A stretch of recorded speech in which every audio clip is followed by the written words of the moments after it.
በስመ አብ ወወልድ ወመንፈስ ቅዱስ አሐዱ አምላክ አሜን። ገድለ አቡነ ገብረ መንፈስ ቅዱስ ክፍል 5 ምዕራፍ 22።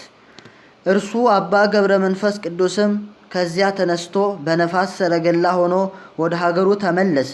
እንደ ዓይን ጥቅሻም ወደ ኢትዮጵያ ደረሰ።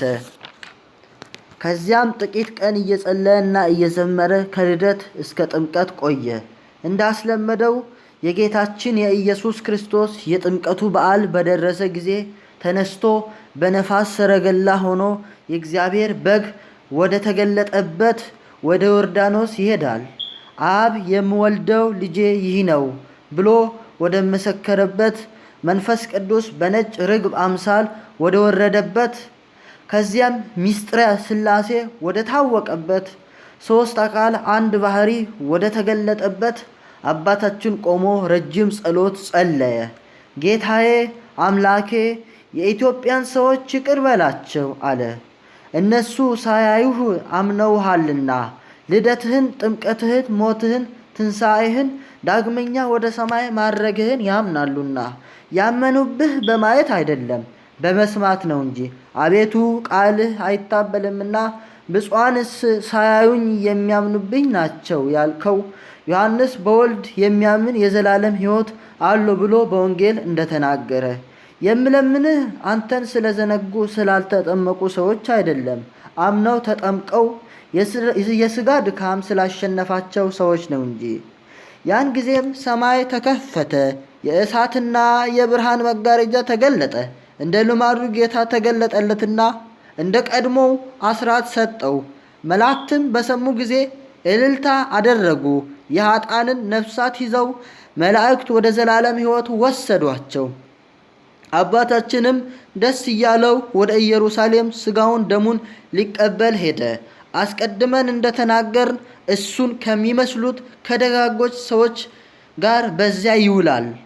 ከዚህም በሰላም ተመለሰ። ደግሞ ስለቀሩት ኃጥአን ሲጸልይ ሰነበተ።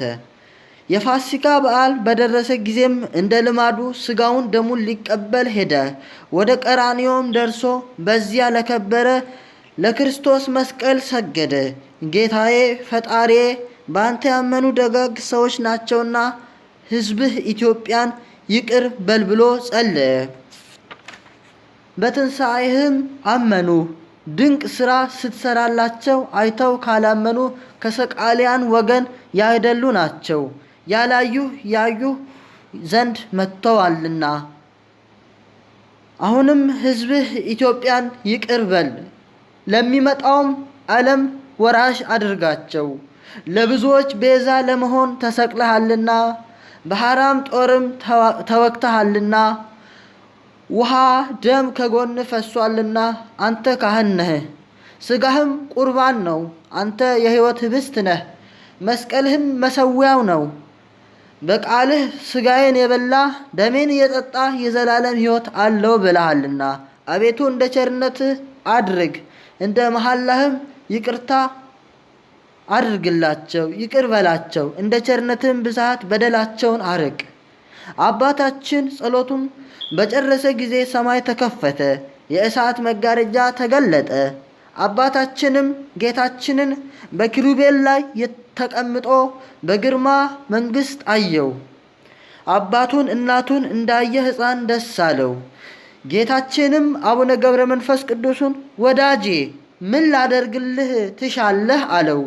አባታችንም እንዲህ አለ፣ ጌታዬ ፈጣሪዬ እኔ ካንተ ጋር ልናገር የሚገባኝ አይደለሁም። ነገር ግን አንተ በልቤ ያለውን ሁሉ ታውቃለህ። ለሕዝብ ለኢትዮጵያ እንደ ቸርነትህ አድርግ።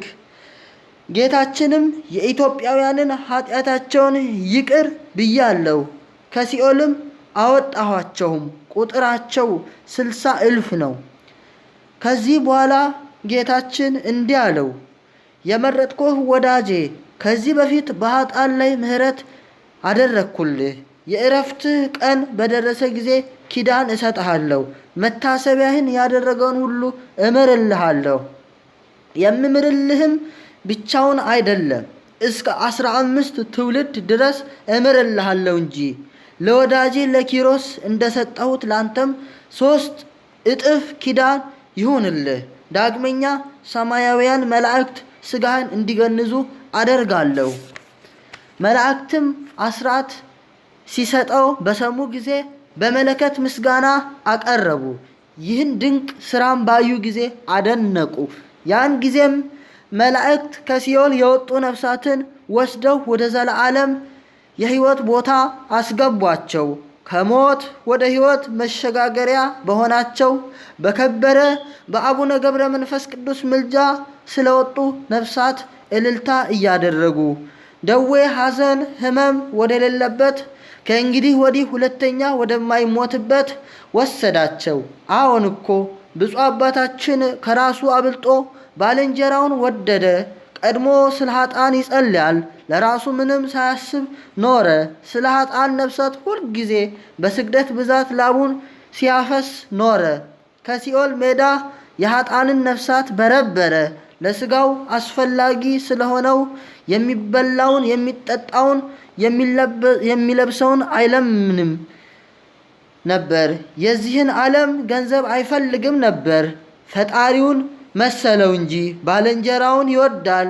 ስለ ኃጥአንም ምሕረትን ይለምናል። ስለዚህ ጌታችን ለአባታችን የድካሙን ዋጋ ሰጠው፣ በጸሎቱ አልጫ የነበሩትን አጣፍጧልና። በጨለማና በሞት ጥላ ለነበሩትም ብርሃን አወጣላቸው፣ ሰላምንም ሰጣቸው።